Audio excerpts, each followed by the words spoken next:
May mga magkakaibigan na nagtatalo. Bakit daw ba kailangan pa natin praktisin at pag-aralan ang wikang Pilipino kung meron namang mga K-drama at iba't ibang lingwahe na pwede natin pag-aralan? Tara, alamin natin. Bakit kailangan pa nating tangkilikin ang wikang Pilipino kung mas madalas nating gamitin ay ang wikang Banyaga? Bakit? Tara, sagutin natin. Sabay-sabay nating alamin. Ano nga ba ang importansya, gamit, kahalagahan, pinagmulan ng ating wikang pambansa, ang wikang Filipino? Balik tayo sa nakaraan. Hunyo 7, 1940. Pinasa ng Pambansang Kapulungan ng Pilipinas ang Batas Commonwealth na inihahayag na ang pambansang wikang Pilipino ang tinuturing bilang opisyal na wika, kasabayan ng pag-utos ng dating Pangulo na si Manuel L. Quezon, ang pagsuri at pag-aaral sa iba't ibang dayalekto at pagpapatibay na ang Tagalog ang magiging saligan ng wikang pambansa. Saan?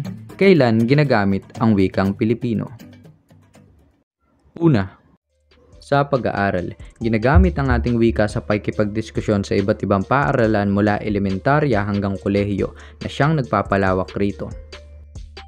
Pangalawa, sa komunikasyon o pakikipag-usap, araw-araw nating ginagamit ang ating wikang pambansa sa pakikipag-usap o pakikipagpalitan ng salita sa iba't ibang tao. Pangatlo, sa transportasyon o sa kalsada, madalas itong ginagamit sa mga babala na nakapaskil sa kalsada o kaya naman sa mga karatula na nakalagay sa sasakyan tulad ng ating mga jeep at tricycle. Na sobrang pamilyar dito sa bansang Pilipinas na talaga naman nagiging parte na ng araw-araw nating buhay.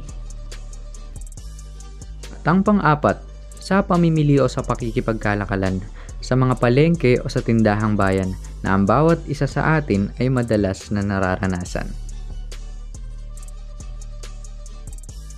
Sa panglima, sa mga gusali dito sa ating bansa, hindi lang sa pakikipag-usap o sa mga salita na gagamit ang ating wikang Pilipino. Gagamit din ito sa iba't ibang gusali tulad ng paaralan, hospital, parke o iba't ibang pasyalan. Sana may natutunan ka. Hanggang sa susunod. Filipino. Itangkilik at Laging isa-isip at pahalagahan ingatan Natin ang original.